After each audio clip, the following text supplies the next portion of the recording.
안녕하세요. 올해 40대 초반인 남자입니다.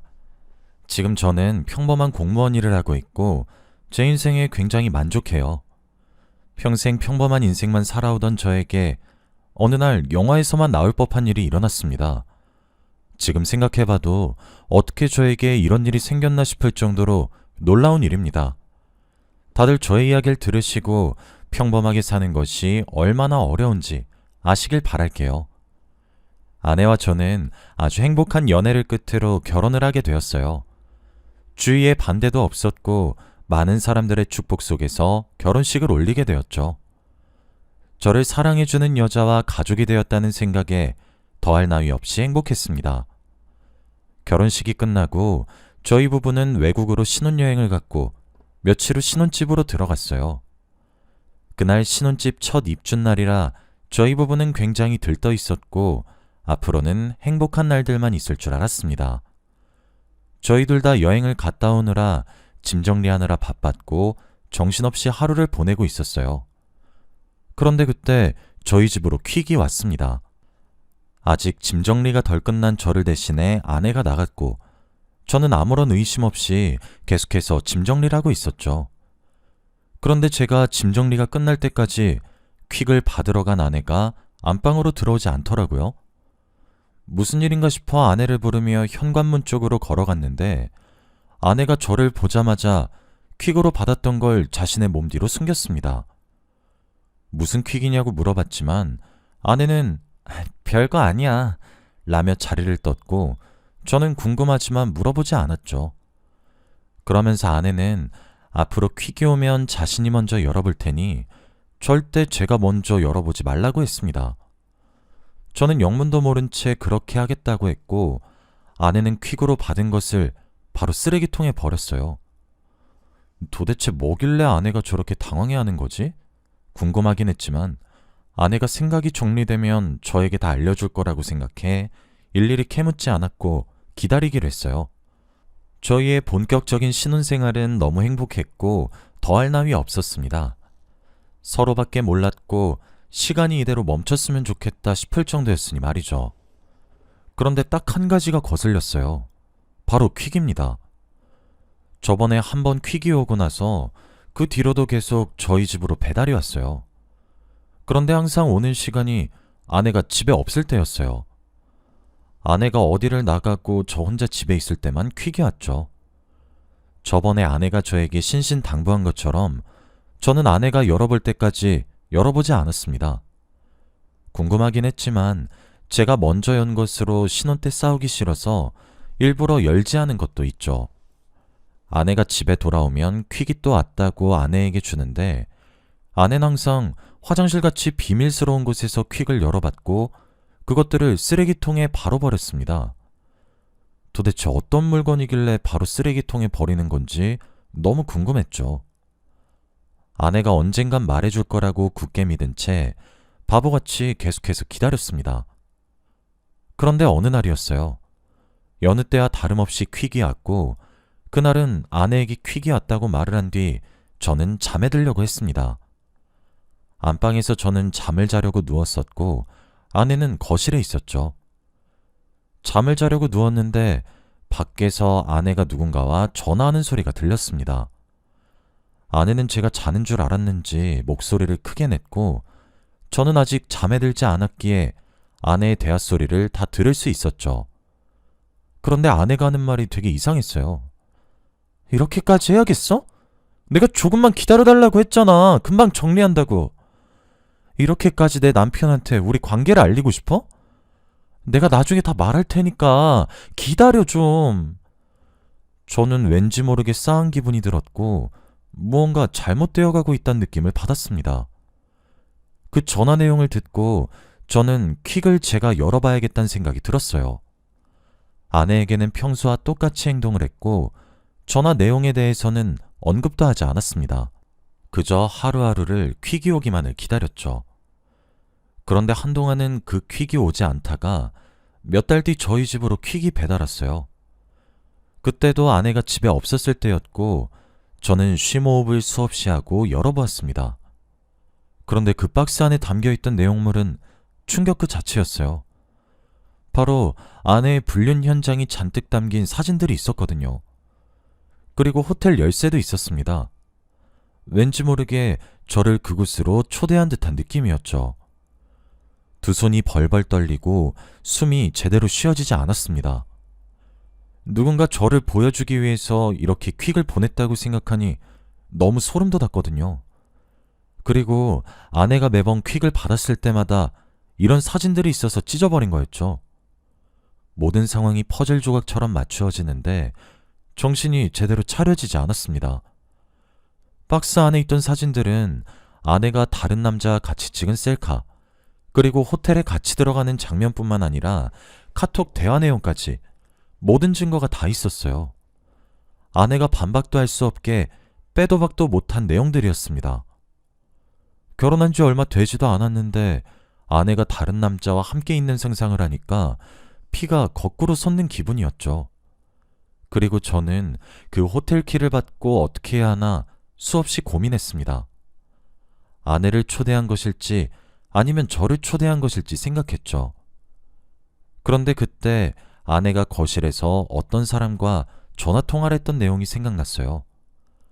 아내가 전화를 했던 사람은 주기적으로 아내의 불륜 사실을 저에게 알리기 위해서 퀵을 보냈던 사람이고, 그 사람은 바로 아내의 상간남이라고 생각했죠.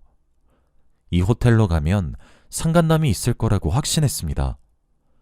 정말 고민했고 가서 어떤 말을 해야 할지 정리도 되지 않았죠. 그렇게 하루 이틀이 계속 흘렀습니다. 그동안 아내의 얼굴을 보는 것도 힘들었고 정상적인 대화를 나누는 것도 힘들었죠. 그런데 제가 이렇게 힘들어할 동안 퀵은 계속 왔습니다.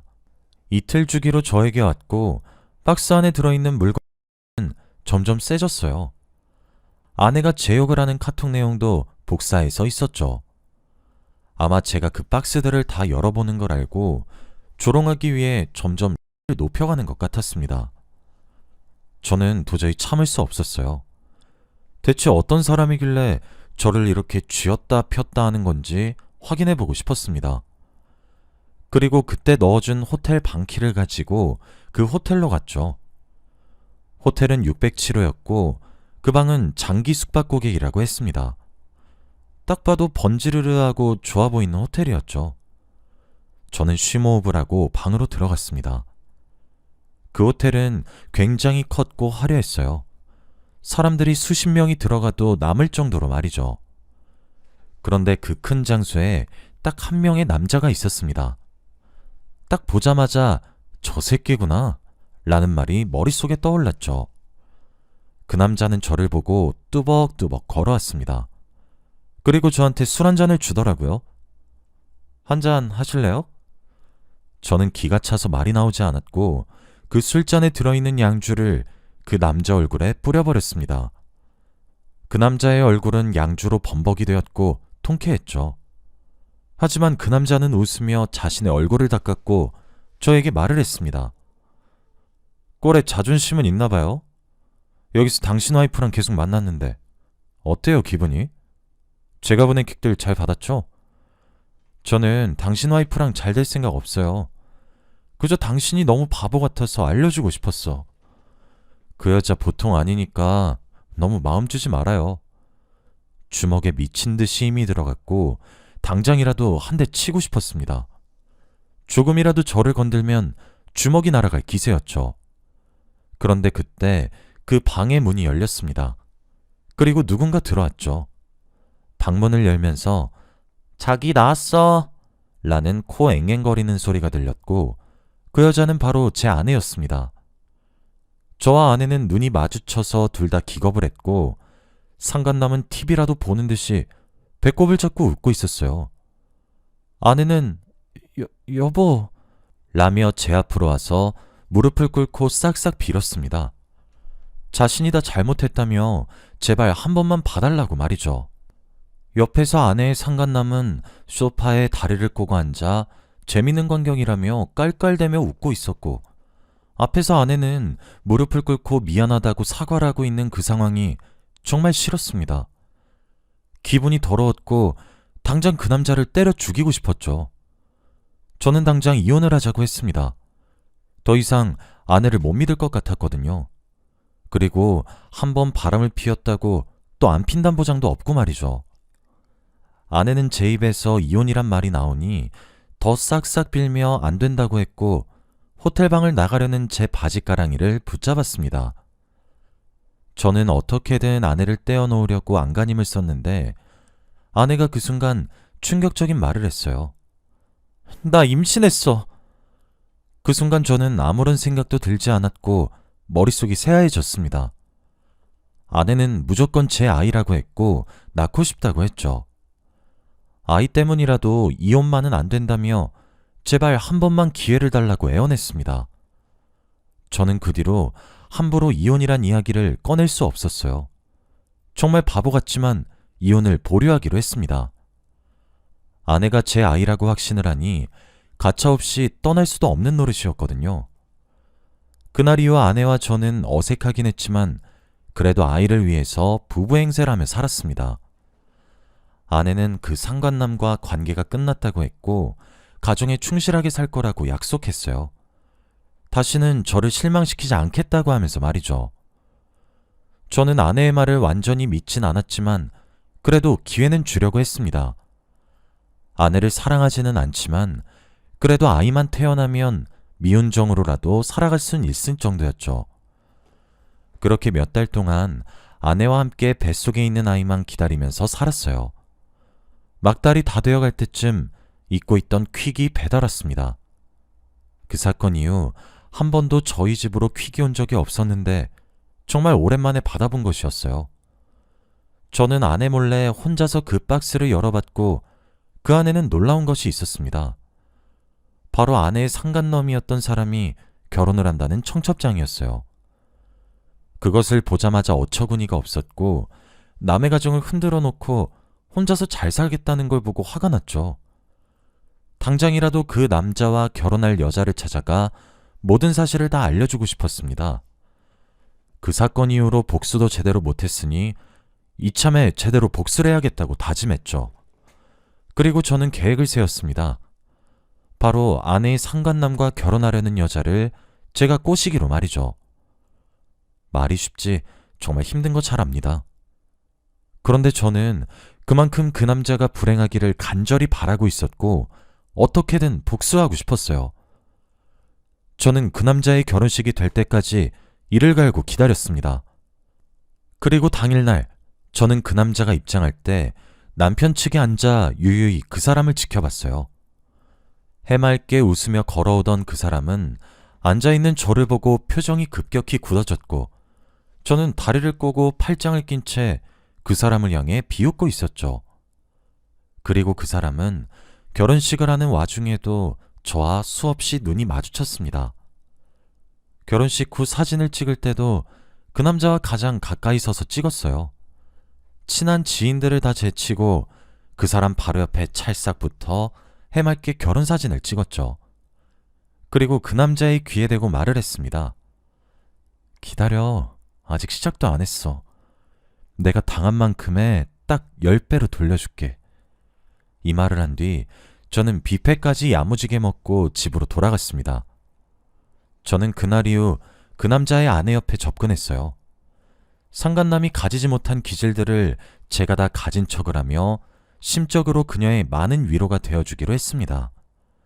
그 부분은 여자 쪽 집안이 잘 사는 집안이었고 상간남은 그 여자네 부모님이 운영하시는 회사에서 자리를 맡아 일을 하고 있었어요. 그래서 그 여자가 아니면 한순간에 길거리에 나앉게 되는 그런 신세였죠. 저는 상간남의 여자에게 굉장히 다가갔습니다. 하면 안 되는 행동인 건 알았지만 그래도 그때는 제가 복수에 미쳐 있었기에 도덕적인 걸 생각할 겨를이 없었죠.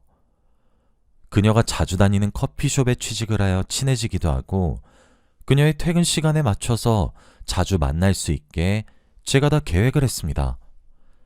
당연히 그녀도 자신은 유부녀라며 될 수 없는 관계라고 선을 그었어요. 하지만 10번 찍어도 안 넘어가는 나무가 없다는 말이 있듯 저는 계속해서 그녀에게 직진을 했습니다. 처음에는 힘들었지만 시간이 지날수록 초반보다 조금 더 유해진 그녀를 보고 가능성이 있다고 생각했어요.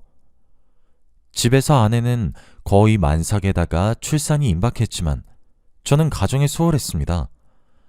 아내에 대한 사랑은 식은 지 오래였고 그 당시에 저는 상간남의 아내를 꼬시는 거에 집중했거든요. 그리고 그녀와 저는 불륜 관계가 되었죠.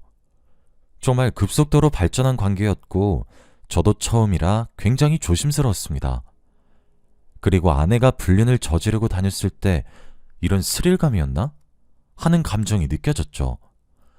저도 모르게 그녀를 좋아하고 있는 것 같긴 했습니다. 집에서 아내는 출산 준비를 하고 있는데 저는 밖에서 이러고 있으니 죄책감이 느껴졌어요. 그리고 저는 아무것도 모른 채 상간남의 아내에게 모든 사실을 다 말했습니다. 바로 과거에 그녀의 남편이 바람을 피웠던 사실을 말이죠.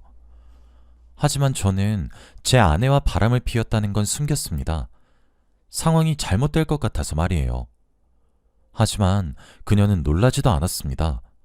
사실 알고 있었다는 충격적인 말도 했어요. 그리고 자신의 남편과 제 아내가 만나고 있었다는 사실도 알고 있었고, 제가 흑심을 품고 일부러 자기를 꼬시려 했던 사실 전부 다 알고 있었습니다. 저는 순간 너무 놀랐고 저의 복수는 여기서 끝이 나는 줄 알았어요. 그런데 상황은 반대로 흘러갔습니다. 그녀도 복수심에 불타올랐다고 해요. 저보고 같이 복수를 하자고 권유를 했죠. 어차피 끝은 이혼이라고 했습니다. 저는 그 순간 동지가 생긴 기분이었어요. 혼자 이 싸움을 하는 줄 알았는데 저와 같은 목표를 바라보고 있는 사람이 또 있었습니다. 그 여자와 저는 상간남이 했던 방법 똑같이 했어요. 저와 둘이 불륜 관계를 벌이고 있는 사진과 카톡 내용을 이틀에 한 번씩 상간남한테 퀵으로 보냈습니다. 그리고 607호인 호텔키도 함께 보냈죠. 그리고 저희 둘은 607호에서 상간남이 오기를 기다리고 기다렸습니다. 퀵을 보내고 몇 시간 뒤 호텔 방문이 열리는 소리가 들렸죠. 그리고 그 남자가 저에게 했던 행동 그대로 술을 권하며 한잔하겠냐고 물어봤습니다. 그런데 저의 그런 모습을 보고 그 남자는 저에게 바로 주먹을 날렸어요. 제 위에 올라타 저의 얼굴을 미친 듯이 가격했습니다. 얼굴에 피가 나고 뼈가 이상해지는 기분이 들었지만 나쁘진 않았습니다. 모든 상황을 다 카메라로 녹화하고 있었거든요. 제가 아무런 반항도 하지 않고 순순히 맞고 있으니 그 남자도 금방 진정했습니다. 상간남은 자리에서 일어나 옷을 털었고 저는 그 남자를 보고 비웃었어요. 그리고 입에 묻은 을 닦으면서 말했습니다. 네가 내 와이프 탐냈으니까 나도 네 와이프 탐 좀 내보자. 상간남은 저의 말에 한 번 더 달려들려고 했지만 그 순간 제 앞에 양팔을 벌리고 한 여자가 저를 막아섰고 그 여자는 바로 상간남의 와이프였어요. 그리고 순식간에 그들은 부부싸움으로 번졌죠. 너 이 새끼가 어떤 새끼인 줄 알고 막는 거야? 저 새끼 너 가지고 논 거야. 나도 알아. 근데 당신도 잘한 건 없잖아? 나 이 사람 좋아해. 그 여자의 말에 상간남은 눈이 반쯤 뒤집혀서 방 안에 있는 물건들을 다 던지며 화풀이를 하기 시작했어요. 그 물건에 제가 팔이 다치고 그 여자도 다쳤는데 저희는 녹화되고 있는 카메라만 믿으며 꾹 참았죠. 그 남자는 온갖 꾀성을 지르며 물건을 이리저리 던져댔고 결국 던질 물건이 더 이상 없어지고 나서 상황이 끝났습니다. 상간남이 망가져가는 모습을 제 두 눈으로 보는데 얼마나 통쾌했는지 몰라요. 그 사람이 불행해하니까 저는 너무 행복했습니다. 그리고 상황이 끝나기 전 누군가 너무 소란스러워서 경찰에 신고를 했는지 경찰이 와서 상간남을 연행해갔고 저와 그 여자는 상처를 치료하러 병원으로 이송되었죠. 병원에 가서 상처를 다 치료하고 얼마 지나지 않아 병원에서 전화가 왔습니다. 바로 아내가 아이를 출산했다고 말이죠. 그리고 저는 바로 달려갔습니다. 정말 우리 아기면 태어난 순간도 못 본 아빠는 최악이니 말이죠. 어떻게 병원에 도착했는지 모를 만큼 정신없이 왔고 저는 아내가 낳은 아이를 보았습니다. 인큐베이터 안에 들어간 아이를 보고 처음엔 너무 예뻤어요. 그런데 얼마 지나지 않아 충격적인 장면을 보고 말았습니다. 바로 아이의 혈액형이었어요. 저와 아내에게서 나올 수 없는 혈액형이 나왔습니다. 저와 아내는 둘 다 A형인데 B형이 나왔거든요. 그 순간 저는 망연자실하고 말았습니다. 솔직히 아내가 임신을 했다는 말에 기대는 하지 않았어요. 당연히 상간남과 아내 사이에서 생긴 아이라고 생각했죠. 하지만 아내가 너무 절실하게 저를 붙잡았고 제 아이라고 확신했기 때문에 조금이라도 믿어보려고 했습니다. 그런데 아내는 또 저한테 거짓말한 거였어요. 아내가 낳은 아이는 상간남의 아이였던 겁니다. 저는 터벅터벅 산부인과를 나갔어요. 아내에게 화를 낼 힘조차 없었습니다. 그리고 무념무상의 상태로 그들을 고소하기로 했어요. 저의 전 재산을 다 털어서 이혼소송과 상간남 소송을 했습니다. 예전에 퀵으로 보내주었던 증거들 덕분에 수월하게 소송을 할 수 있었습니다. 자기 무덤 자기가 판격이네요. 저도 이혼하고 상간남도 이혼했다고 합니다. 상간남은 여자 쪽 집안에서 일을 하고 있던 거라 바로 잘리고 백수가 되었어요. 제가 위자료를 엄청나게 높게 불렀는데 상간남은 무직자라 돈을 다 갚을 수 없었습니다. 평생 저에게 위자료만 갚다가 세금을 마감해야 할 정도였죠. 전 와이프는 저에게 계속해서 연락이 오고 다시 만나자는 말도 안 되는 말을 하지만 저는 대꾸도 하지 않아요. 사람 같지도 않은 행동을 한 두 사람한테 최고의 복수를 했다고 생각합니다. 지금 생각해도 너무 통쾌하고 후회 없어요. 제발 죄 짓고 살지 맙시다. 자기가 겪었던 죄는 정말 다시 자기한테 돌아가는 것 같아요. 이번 일을 겪으면서 많은 것을 깨달았습니다. 다들 저 같은 일 겪지 마시고 행복하시길 바랍니다. 저의 이야기는 여기까지예요. 들어주셔서 감사합니다.